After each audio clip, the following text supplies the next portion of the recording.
छात्रों, आज हम निर्गुण उपासक संत कबीर के महत्वपूर्ण पद की चर्चा करेंगे। ये पद अधिकांशतः परीक्षाओं में पूछा जाता रहा है। आध्यात्मिक ज्ञान से भरपूर है ये पद। पहले इसका अर्थ जानेंगे, उसके बाद संदर्भ, प्रसंग, व्याख्या और विशेष। काहेरी नलिनी तू कुमिलानी, तेरे ही नाल सरोवर पानी।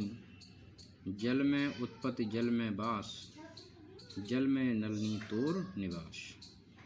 ना तलि तपति न ऊपर आग, तोर हेत कहु कासन लाग।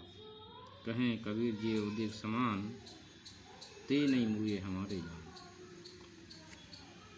काहेरी नलिनी, नलिनी कहते हैं कमलनी के लिए कि हे कमलनी, तू क्यों कुमला रही है, क्यों मुरझा रही है। तेरे ही नाल सरोवर पानी, कि तेरी नलिकाओं में सरोवर का पानी भरा हुआ है और सरोवर में भी पानी है और तेरे अंदर नलिकाओं में भी उसी सरोवर का पानी भरा हुआ है। जल में उत्पत्ति जल में बास, जल में नलिनी तो निवास। हे नलिनी, तेरी उत्पत्ति जल में हुई है, निवास तेरा जल में है। ना तलि तपति न ऊपर आग, तोर हेत को कासन लाग। न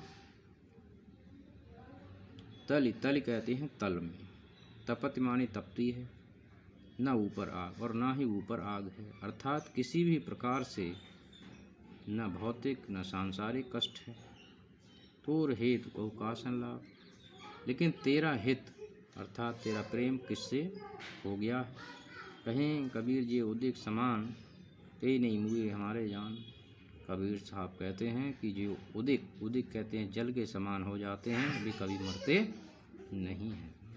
ये इसका शाब्दिक अर्थ है। वास्तविक अर्थ कुछ और है कि काहेरी नलिनी, नलिनी जीवात्मा के लिए कहा गया है कि हे जीवात्मा, तू क्यों परेशान है, क्यों उदास है।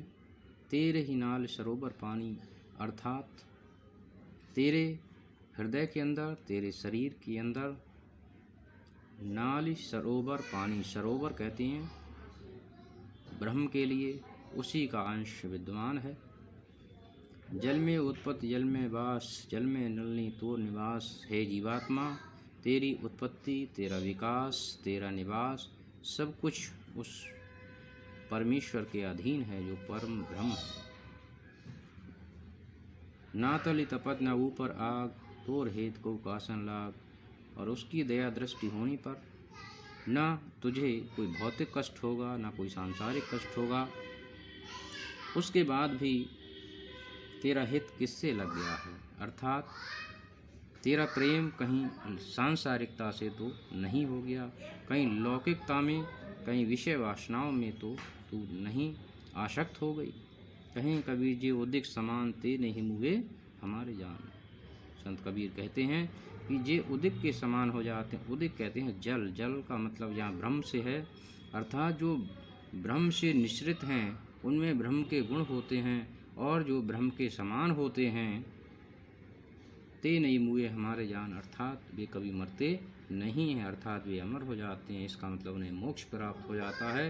वे जहाँ से निकले हैं अर्थात ब्रह्म से निकले हैं और उसके गुणों को धारण करके उसी में विलय हो जाते हैं, परंतु वे कभी मरते नहीं हैं।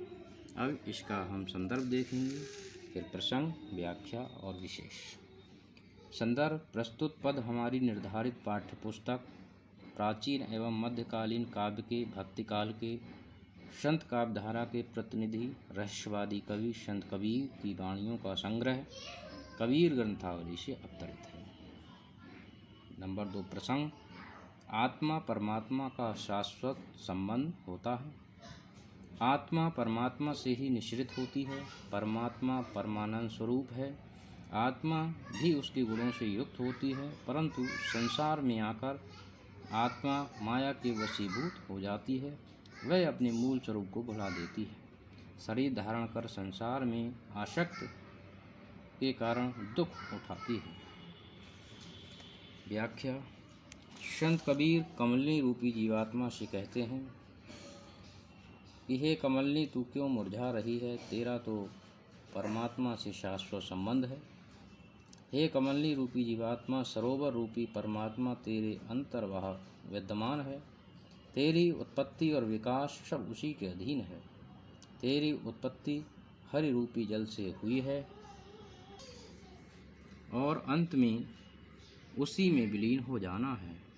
इस प्रकार परमात्मा रूपी जल से तेरा शाश्वत संबंध है।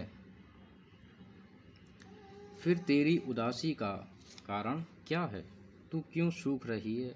ना तो कमलनी रूपी जीवात्मा सूर्य की प्रचंड गर्मी रूपी भौतिक कष्ट है, न तो नीचे अर्थात हृदय के अंदर परमात्मा रूपी जल विद्यमान होने से सूर्य की प्रचंड गर्मी रूपी भौतिक कष्ट है। फिर पता नहीं तेरा प्रेम किससे हो गया है? कहीं ऐसा तो नहीं तेरा प्रेम सांसारिकता से हो गया है? सांसारिकता से आशय संसार में आसक्ति से होता है। जो लोग विषय वासनाओं में लिप्त होते हैं वे सांसारिकता में लिप्त माने जाते हैं। कबीरदास कहते हैं कि जिन्होंने स्वयं को हरि रूपी जल के समान बना लिया है वे कभी मरते नहीं हैं।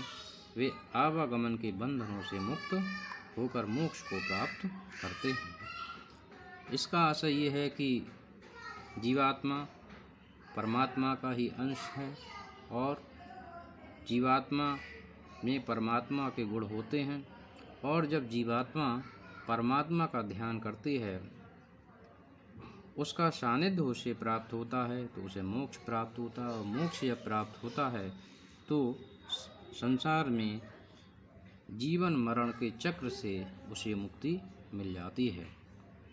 इसके बाद विशेष यहाँ अद्वैत दर्शन की अभिव्यंजना हुई है। संत कबीर ने अन्यत्र भी कहा है कि जल में कुंभ, कुंभ में जल है, बाहर भीतर पानी, और फूटया कुंभ जल जल ही समाना, ये तत् कहो ज्ञानी। भाषा इनकी सदुक्कड़ी है, इसे पंचमेल खिचड़ी भी कहते हैं। शैली प्रतीकात्मक है, गेय पद है। रस इसमें शांत है। छंद गेय पद है जिसे हम गा सकते हैं। अलंकार अन्योक्ति अलंकार है संपूर्ण पद में। छेकानुप्रास तलि तपति कहु कासन कहें कबीर। छेकानुप्रास अलंकार वहाँ होता है जहाँ पर कोई वर्ण एक से अधिक अर्थात 2 बार आता है, वहाँ छेकानुप्रास अलंकार होता है। रूप का संयोक्ति संपूर्ण पद में है, क्योंकि यहाँ उपमेय नहीं है लेकिन उपमान उपलब्ध है और उस उपमान से ही उपमेय की अवव्यंजना हुई है, इसलिए यहाँ पर रूप का अतिशयोक्ति अलंकार भी है। इस प्रकार हम देखते हैं कि ये अत्यंत महत्वपूर्ण पद है, परीक्षाओं में अधिकांशतः पूछा जाता रहा है, और मैं समझता हूँ कि आप लोग इस व्याख्या को आसानी से समझ चुके होंगे।